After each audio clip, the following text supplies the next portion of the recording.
So this identification of yourself, pure being, with the mind, thoughts, feelings, and so on, this mixture of being plus the content of your mind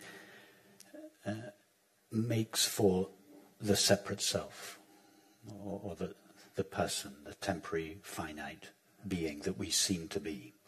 So most spiritual teachings are directed towards that person, and they give that person something to do to disidentify themselves from the mind and gradually trace their way back to their true nature.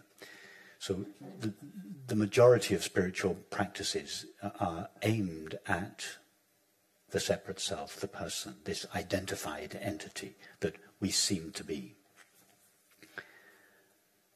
The analogy that most, if not all of you, will know about, that I often use, is the analogy of the actor John Smith, who plays the part of King Lear. John Smith represents infinite being, who we really are, and King Lear is a mixture of John Smith plus a series of thoughts and feelings. So John Smith is the only person who is really there, our true nature. But when John Smith is mixed with King Lear's thoughts and feelings, he seems to become the person King Lear. Most spiritual teachings are addressed to King Lear. King Lear, if you repeat a mantra, if you watch your breath, if you eat mindfully, if you focus on a flame, if you devote yourself to a teacher. Now, I'm not implying any criticism of these approaches. They're perfectly valid approaches. But they're just not what we do here. Here, we don't give King Lear something to do to disidentify himself from his thoughts and feelings and slowly make his way back to John Smith. We just ask King Lear to do one thing, to go to his essential self, the being who he truly is. So we don't mention his identification with his thoughts and feelings.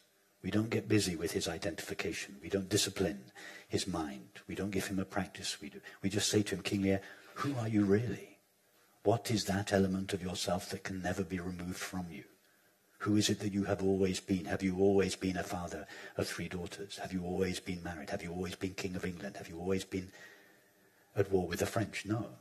None of those activities or relationships are essential to you. What is essential to you? So in this way, we direct King Lear's attention directly to who he really is, John Smith.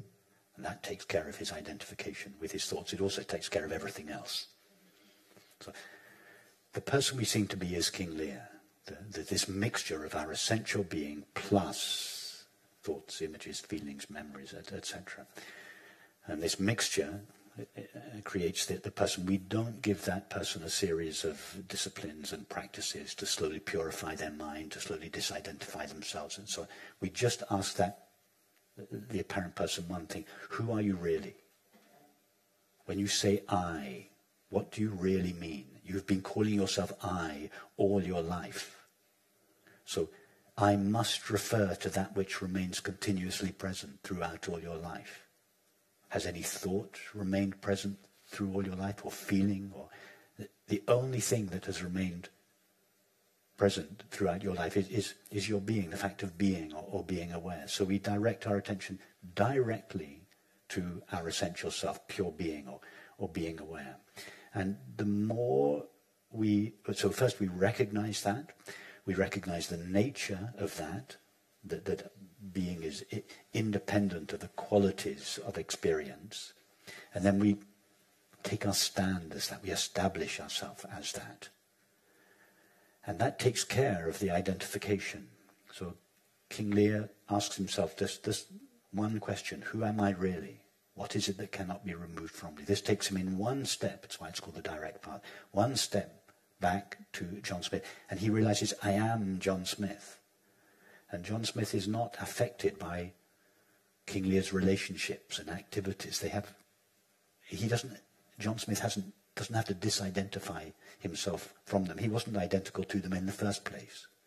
So just tracing your way back to your true nature and staying there releases the patterns of identification effortlessly. You don't have to work on them. The understanding does the work.